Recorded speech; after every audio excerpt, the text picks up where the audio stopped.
Hi friends, it's October 9th today, and it should be a very cool and comfortable autumn day. However, while I was walking to my office this morning, I saw a chaos at a road maintenance site. A worker at about 50 fainted out due to heat stress.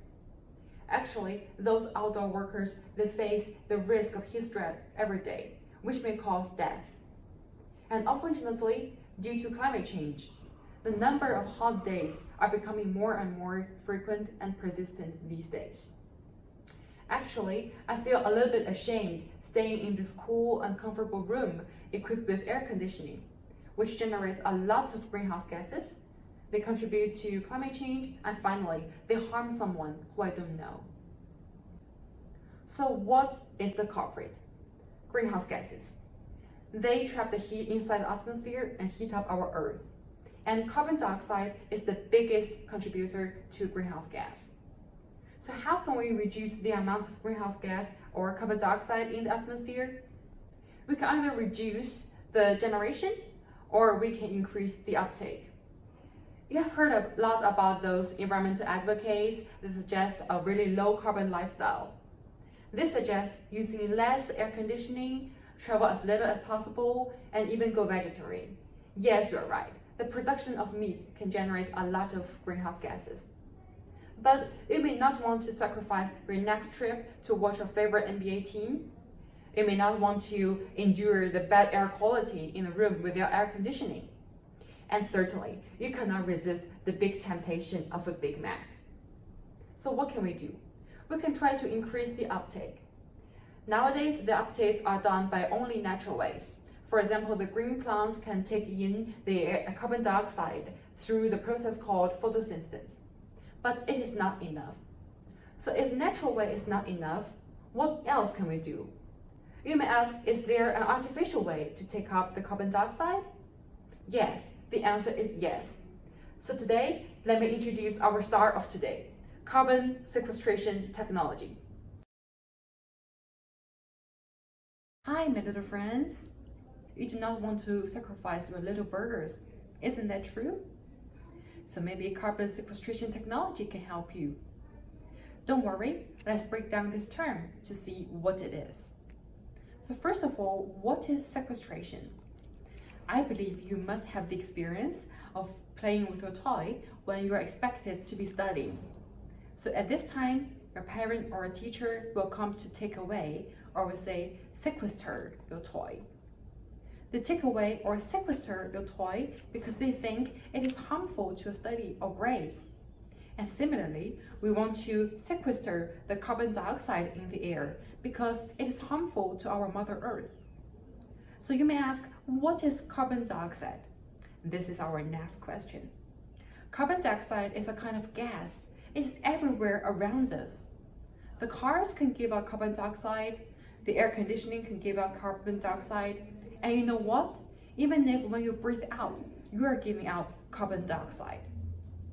The carbon dioxide are those little devils everywhere surrounding us in our atmosphere and doing harm to our Mother Earth. But don't worry, we have carbon sequestration technology. It is our police officer. They can capture those little devils and send them back to their underground jail. And this way, it can protect our Mother Earth. So, isn't this technology magnificent? Hi, my friends. I think you have all been familiar with carbon cycle and carbon flux in your high school courses, isn't it? So, what is carbon cycle? Carbon cycle is composed of two parts, carbon production and carbon absorption. So we know those industrial processes, transportation can generate a huge amount of carbon dioxide, and it can be absorbed by the green plants via the process called photosynthesis. But this amount of absorption is almost nothing compared to what we have produced. So how can we deal with this huge gap? There are two methods right now. The first method, we can refer to the natural carbon sequestration process. We can try to speed up these processes. So what are they? The first one is called terrestrial carbon sequestration. It is performed by the green plants via the process called photosynthesis. The second process is called oceanic carbon sequestration. It's performed by our water bodies, for example, oceans and rivers, to dissolve the free gaseous carbon dioxide in the air. But today, I want to introduce to you a third pathway called geologic carbon sequestration. So it is a totally artificial way of capturing the free carbon dioxide in the air and inject them into the underground holes to store them. Yes, you are right. Our Earth is not that solid as it looks on the surface. So this technology is really useful in eliminating the free gaseous carbon dioxide in the air. Oh, I think you have heard of the recent story of a 15-year-old Swedish girl called Greta. She cuts her classes in order to fight against climate crisis. If this technology is mature enough to address climate change issue, this girl, Greta, doesn't have to be irritated or frustrated about climate change. And she can finish her education smoothly and successfully as you guys have all done. Hi, my friends. I think you have heard a lot about carbon cycle and carbon flux in your undergraduate studies. Yes, we all know that burning coal and oil, the fossil fuels, can transform the solid state and liquid state carbon into their gaseous state, which is carbon dioxide. And the reverse processes can be done by two processes. The first one is terrestrial carbon sequestration, done by vegetation. And the second process is called oceanic carbon sequestration, done by water bodies like ocean. But today, I want to introduce you the third pathway, which is called geologic carbon sequestration. So you can see these three arrows here. So what we're doing here is we artificially capture the carbon dioxide in the air and inject them into the underground reservoirs. So what are these reservoirs? The first reservoir can be empty coal and oil reservoir. The second one can be the formations containing saline water. And the third one can be unused coal bed. But none of these three deposits is perfect. So the empty coal and oil reservoirs, they are sealed securely and naturally. But there are not too many empty coal and oil reservoirs in our Earth, so their storage capacity can be really small and limited.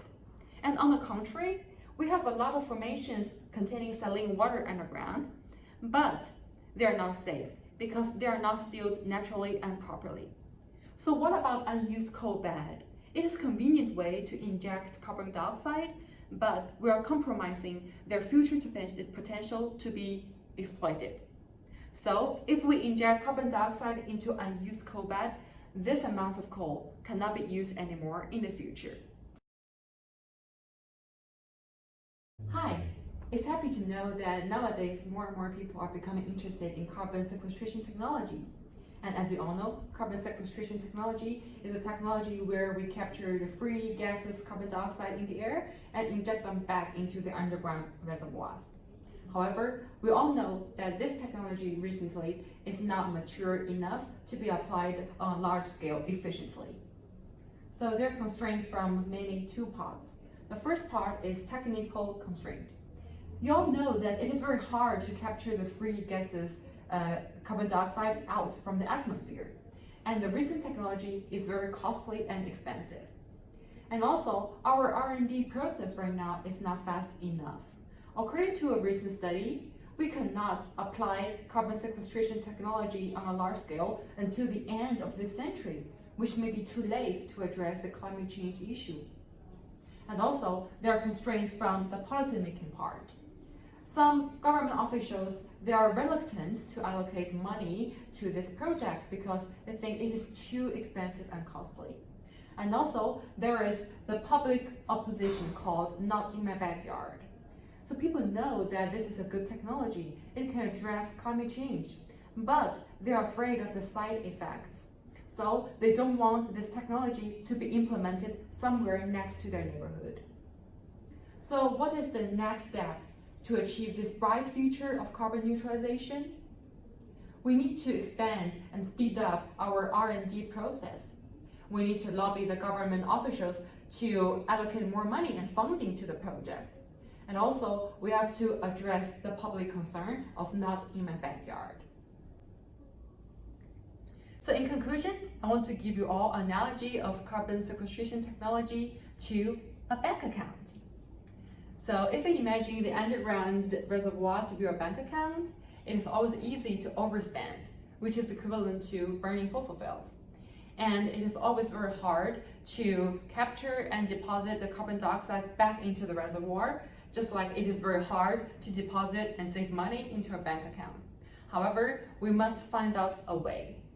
We must try our best to try to capture and store as much carbon dioxide as possible into the underground reservoir, just like we should try our best to deposit and save as much money as possible into our bank account. I'm not saying that carbon sequestration technology itself can address a climate change issue, but definitely it is a very valuable addition to the current technologies on stage. And also, I'm 100% sure that its marginal benefit will be substantial once it can be applied on a large scale.